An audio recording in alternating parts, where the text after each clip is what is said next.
India dan Pakistan kembali menjadi sorotan dunia. Ketegangan di perbatasan Kashmir, isu minoritas agama, dan meningkatnya nasionalisme membuat dunia menahan napas. Dalam kondisi memanas ini, kita bertanya, apakah ada harapan bagi bangsa sebesar India yang terdiri lebih dari 1,4 miliar jiwa? Apakah kekacauan politik dan konflik agama bisa menjadi lahan subur bagi sebuah lawatan rohani? 2000 tahun yang lalu, jejak harapan itu ada. Melalui langkah kaki seorang rasul yang kurang dikenal, si peragu yang berubah menjadi martir. Inilah dia fakta Alkitab.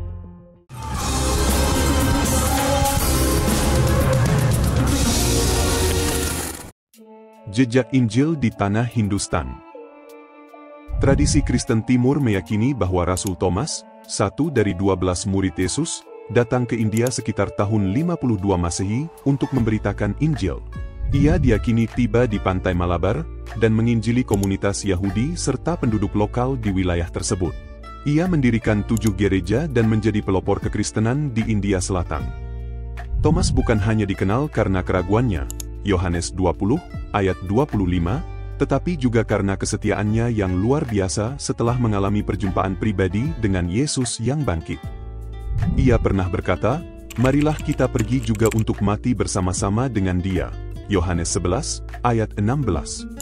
Thomas akhirnya mati martir di Milapore, India. Jejak sejarah ini membuktikan bahwa India telah disentuh oleh Injil sejak zaman gereja mula-mula. Di tengah dominasi Hindu dan agama-agama lokal lainnya, secercah terang telah ditabur melalui pengorbanan seorang murid Kristus. India dan makna Alkitabiah.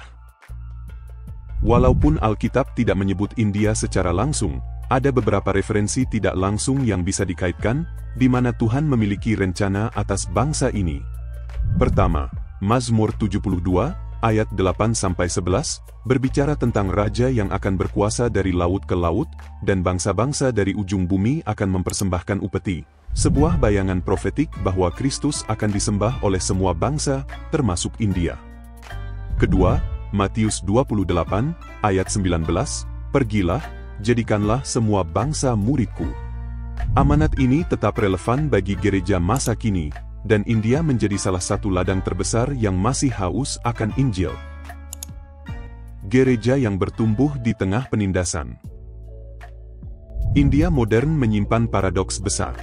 Di satu sisi, India memiliki komunitas Kristen yang cukup kuat, terutama di India Selatan. Di sisi lain, negara ini juga mengalami peningkatan penganiayaan terhadap orang percaya, terutama di wilayah mayoritas yang memiliki kepercayaan radikal. Laporan Open Doors tahun 2024 menempatkan India dalam 11 besar negara dengan penganiayaan tertinggi terhadap umat Kristen. Gereja-gereja rumah, penginjil lokal, dan misionaris menjadi sasaran serangan.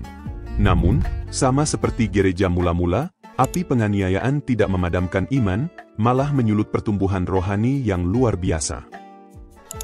Harapan bagi sebuah bangsa.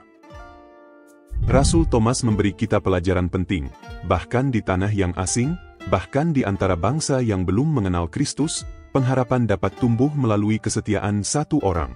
India hari ini mungkin tampak seperti medan yang sulit, penuh tantangan politik, keragaman agama, dan konflik sosial.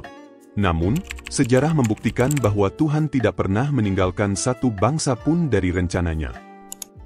Sebagaimana Thomas memberanikan diri pergi ke tempat yang jauh untuk Injil, demikian juga Tuhan memanggil gereja masa kini untuk tidak melupakan India dalam doa, pelayanan, dan perhatian. Tuhan mengasihi India dan juga Pakistan. Di tengah konflik keduanya, di balik retorika politik dan kekacauan sosial, ada satu suara yang tetap berseru, damai sejahtera bagi bangsa-bangsa. Mulailah dengan doa. Lanjutkan dengan tindakan. Sebab Tuhan masih bekerja di India dan di seluruh dunia. Dan Injil kerajaan ini akan diberitakan di seluruh dunia menjadi kesaksian bagi semua bangsa. Sesudah itu barulah tiba kesudahannya. Matius 24, ayat 14. Like, komen dan bagikan video ini ke kerabat Anda. Jangan lupa juga untuk subscribe channel ini. Bagi Anda yang sedang bergumul atau butuh didoakan, mari hubungi kami segera di nomor 082215002424. Karena tim konselor kami ada 24 jam siap melayani dan berdoa untuk Anda. Demikian fakta Alkitab hari ini.